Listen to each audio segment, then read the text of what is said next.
Let's see what players' stocks are rising with the S&D 500. Okay, so we got our first glimpse at a couple players last night. Some players that we haven't seen yet in the league.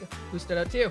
Man, Jameer Nelson Jr. Baller. Absolute baller. I loved his game. He's like 6'1" on a good day, but he plays bigger. He can get to the rim. He has these wide shoulders that he can use to like bump guys off their spot. Had that game winner. Got the game winner itself, obviously. Even like he was surprised that he was surprised. He was. I mean, look, the defense wasn't that great. Sorry, Edmonton.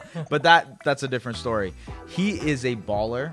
The way that he can shoot the ball, the way that he can get to the basket, drive downhill, I think it pairs really well with Ruggsy in terms of his ability to get downhill and cut in traffic. So, pretty fun. I thought he was a really fun player. I was really impressed with his change of speed. Yeah. Like his ability to change speed. Yeah, get good call. whatever shot he wants. He hit a couple threes as well. So a lot of flashes of his dad in his game. Yeah, a little bit. He also the wide shoulders, man. I'm telling you, those things can muscle people out of their spots. And beside his basketball, he gave us a great post-game interview as well. Yeah. So, you know, I'm sure A lot of we water. both looked. I love it. I love it. I love it.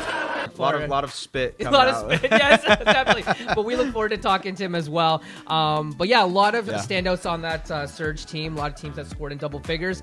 I'm looking on the other side, okay? So for the Stingers, Brody Clark and Peter McNeely both retire. So who's going to step up for this team? And last night we saw two individuals stand up. Sean East II, who had 22, 8, and 8. He split seasons between the South Bay Lakers and Romania. Definitely impressed us last night. And then the big man starting center, Keon Ambrose Hilton, who had 15 and 12. Got hurt in the second quarter, but did come back and still finish the game strong and shot 5 from 8 from the field. So if you're a Stingers fan, despite the loss, you saw some players that I look forward to as well. Yeah, long season, right? You still have the ability to figure out what these guys are. I want to shout out one more guy. There's one more person we definitely have to shout out. Yeah. So look, the Bandits obviously got a chance to see Tristan Jazz for 2 games. The first one was against the U Sports All-Stars. He dropped 28 points. They're like, all right, cool. He can fit in the league. Let's see what happens. Against the Seek Warriors in their preseason game, he had 5 points, 5 assists, 3 rebounds. Honestly, I kind of think he can hang. And my hot take looks better by the day that he might be able to make this squad. So I think his shooting ability is cool. He's quick. He's fast. And that really, really helps in this league.